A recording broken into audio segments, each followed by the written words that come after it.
अचानक लड़की देखती है कि पक्षियों का एक विशाल झुंड प्लेन के इंजनों की तरफ बढ़ रहा था। तभी उसे किसी भयानक अनहोनी के होने का एहसास होता है। लड़की घबरा कर यह बात अपनी दादी को बताती है। जैसे ही तीनों ने बाहर देखा, इंजन आगे की लपटों में घिर चुका था। यह नजारा देखते ही तीनों ने सीट बेल्ट बांध ली, लेकिन बाकी यात्री कुछ समझ पाते उससे पहले ही मौत ने उन पर दस्तक दे चुका था। अचानक प्लेन के दरवाजे में एक बड़ी दरार पड़ने लगी और जोरदार धमाकों के साथ दरवाजा टूट गया। एक यात्री जिसने सीट बेल्ट नहीं बांधी थी, तेज हवा के कारण बाहर की ओर खींचने लगा। लोगों ने उसे पूरी ताकत से पकड़ रखा था, लेकिन हवा का दबाव इतनी ज्यादा थी कि उनका कर छूट गया। वो हजारों फीट की ऊंचाई से आसमान में गायब हो गया। पूरा विमान में चीख पुकार मच चुकी थी। ऑक्सीजन का मास्क नीचे गिर चुका था। वह और उसके साथ ही अपनी सीटों को कस के पकड़ के बैठे हुए थे कि उनका विमान अब सीधा प्रशांत महासागर की ओर गिर रहा था। 30 सेकंड बाद एक भयानक टक्कर हुई और पूरा प्लेन समुद्र की गहराइयों में जाके गिर पड़ा। क्रैश से बचना ही मुश्किल था, लेकिन असली डर तो अब शुरू हुआ है। प्लेन के पिछले हिस्सा में एवा और उसके कुछ जिंदा साथी बचे हुए थे, लेकिन पानी लगातार ऊपर की ओर बढ़ रहा था। हर गुजरते सेकंड के साथ ऑक्सीजन खत्म होते जा रही थी। उन्हें लग रहा था कि प्लेन क्रैश ही उनकी सबसे बड़ी मुसीबत थी, लेकिन उनको बिल्कुल भी अंदाजा नहीं था कि असली मौत तो अभी उनका इंतजार कर रही है। चारों तरफ सन्नाटा, अंधेरा और मौत का डर था।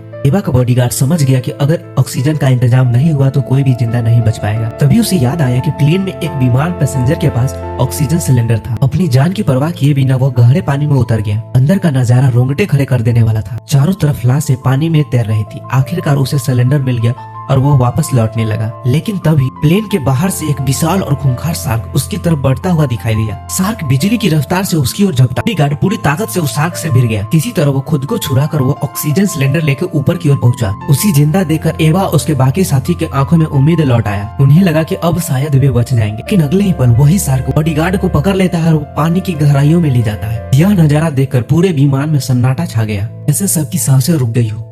अब उन्हें समझ आ चुका था कि प्लेन क्रैश उनकी सबसे बड़ी समस्या नहीं थी। असली मौत तो समुद्र की गहराइयों में उनका इंतजार कर रही है। इधर समुद्र की सतह पर रेस्क्यू टीम अपनी पूरी ताकत से लापता विमान को खोज रही थी, जबकि दूसरी तरफ समुद्र की गहराइयों में फंसे लोग अपनी मौत का इंतजार कर रहे थे। तभी प्लेन के अंदर से लोहे के चरमराने की डरावनी आवाज आने लगी। छत से पानी टपकने लगा और कुछ ही सेकंड में पानी का स्तर तेजी से बढ़ने लगा। किसी को समझ नहीं आ रहा था कि आखिर हो क्या रहा है। फिर अचानक पूरा विमान एक और झटके के साथ समुद्र की गहराइयों में जाने लगा। उसी वक्त रेस्क्यू टीम की नजर अचानक डूबते हुए प्लेन पर पड़ गई। बिना समय गवाए उन्होंने अपने 2 सबसे अनुभवी गोताखोर के समुद्र में उतार दिया। प्लेन के अंदर फंसी एवा और बाकी लोगों ने जैसे ही गोताखोर को खिड़की से आते हुए देखा, उन्हें देखकर पहली बार उनके चेहरे पर उम्मीद की झलक दिखाई दी। वे खुशी से खिड़की पर हाथ मारकर उनकी तरफ इशारा करने लगे। दोनों गोताखोर अब प्लेन से कुछ ही फुट दूर थे, लेकिन तभी समुद्र के अंदर वही विशाल शार्क बिजली की रफ्तार से उसकी तरफ आता है और पल भर में दोनों गोताखोर पर टूट पड़ता है। प्लेन के अंदर मौजूद सभी लोग अपनी आंखों के सामने उनका यह खौफनाक मौत देखते रह गए। वो उनकी आखिरी उम्मीद भी खत्म हो चुकी थी।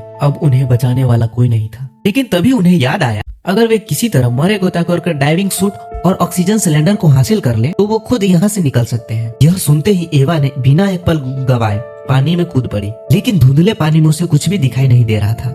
लेकिन तभी अचानक उसका बॉयफ्रेंड जेट का पैर फिसल गया और सीधे गहरे पानी में डूब पड़ा।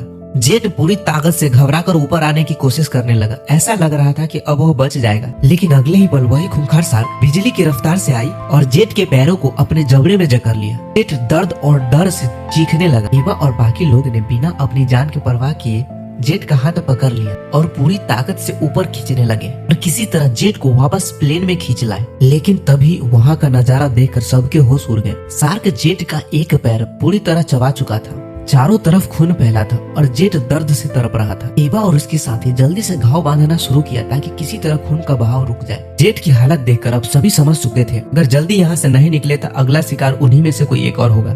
तभी उन्हें याद आया कि प्लेन के लगेज कंपार्टमेंट में कुछ डाइविंग सूट रखे हुए हैं और वही सूट अब उनकी जिंदगी और मौत के बीच बची आखिरी उम्मीद थी। अपने प्यार को दर्द से तड़पता देख एवा समझ चुकी थी कि अब डरने का वक्त खत्म हो चुका है। अभी एक यात्री को याद आया कि प्लेन के अंदर एक हाइडन रास्ता है जिसके सहारे लगेज कंपार्टमेंट तक पहुंचा जा सकता है। बिना एक पल गवाए एवा एक टॉर्च उठाती है और उसी रास्ता में उतर जाती है। लाल रोशनी वाले टॉर्च के सहारे एवा प्लेन के अंदर रास्ता तराते हुई आगे की ओर बढ़ती है। हर पल ऐसा लग रहा था कि कभी भी शार्क हमला कर सकता है। आखिरकार एवा को वो डाइविंग सूट मिल जाता है और किसी तरह उसे लेकर वापस लौट आती है। लेकिन जैसे ही बैग खोला जाता है सबके चेहरे उतर जाते हैं। उसमें सिर्फ 4 लोगों के लिए ही डाइविंग सूट थी। इस बीच जेट की हालत और बिगड़ने लगती है। ज्यादा खून बह जाने की वजह से उसकी सांसें टूटने लगती है और कुछ ही पलों में एवा की आंखों के सामने वो दम तोड़ देता है। अपने प्यार को इस तरह खोता देख एवा अंदर से पूरी तरह टूट जाती है। तभी अचानक पूरा प्लेन में जोरदार धमाका होता है। विशाल प्लेन समुद्र की और गहराइयों के अंदर जाने लगता है। वो उन लोगों के पास थोड़ा भी समय नहीं बचा था। जरा भी लेट मौत के मुंह में उन्हें ले जाएगी। सभी लोग डाइविंग सूट पहनकर बाहर निकलने की तैयारी करने लगे। तभी प्लेन का अगला हिस्सा टूट गया और पूरा विमान समुद्र की गहराइयों में डूबने लगा। तभी एवा उस छोटी बच्ची का हाथ पकड़ती है और दोनों पानी में उतर जाते हैं। लेकिन दो लोग डर के मारे पानी में नहीं उतर पाते। अगले ही पल वही दोनों खूंखार शार्क उन दोनों पर टूट पड़ता है। कुछ ही सेकंड में वे भी मौत का शिकार बन जाते हैं। अब समुद्र में सिर्फ 3 लोग ही जिंदा बचे थे। थोड़ा आगे जाते ही एवा को मरे हुए लाश के साथ एक डाइविंग सूट और सिलेंडर नजर आती है। एवा डाइविंग सूट और सिलेंडर लेकर आगे की ओर बढ़ते हैं। एवा ने उस सिलेंडर को छोटी बच्ची और उस आदमी को देकर ऊपर की ओर भेज दिया और खुद पीछे रह गई। तभी उसके ठीक सामने वही विशाल शार्क उसके तरफ आगे बढ़ते हुए दिखाई पड़ता है। एवा अपनी सांसें रोक लेती है और बिल्कुल बिना हिले डुले वहीं रुक जाती है। तभी एवा देखती है शार्क उसे बिना देखे आगे की ओर निकल गया। मौका देख के एवा वहाँ से निकलने की कोशिश करती है। तभी वह देखती है कि दूसरा शार्क भी उसकी तरफ आ रहा है। घबराकर एवा फिर वही प्लेन के अंदर जाने लगती है। तभी प्लेन और ज्यादा गहराइयों की ओर जाने लगता है। एवा किसी तरह प्लेन के बाहर निकल तो जाती है, लेकिन अब उसके शरीर में ऑक्सीजन बिल्कुल खत्म हो चुका था। उसकी सांसें रुकने लगी थी। आंखों के सामने अंधेरा छा गया था और वो बेहोश हो गई। खुशनसीबी से उसका डाइविंग सूट उसे धीरे धीरे समुद्र की सतह तक पहुंचा देता है। जैसे ही वो समुद्र की सतह पर पहुंचती है, हवा लगने की वजह से वो तुरंत होश में आ जाती है। उसी वक्त रेस्क्यू टीम वहां पहुंच जाता है और बचे हुए लोगों को सुरक्षित बाहर निकाल लेता है। इस तरह मौत, अंधेरा समुद्र और खूंखार शार्क से लड़ने के बाद एवा जिंदा बच जाती है और यही इस रोमांचक कहानी का अंत हो जाता है।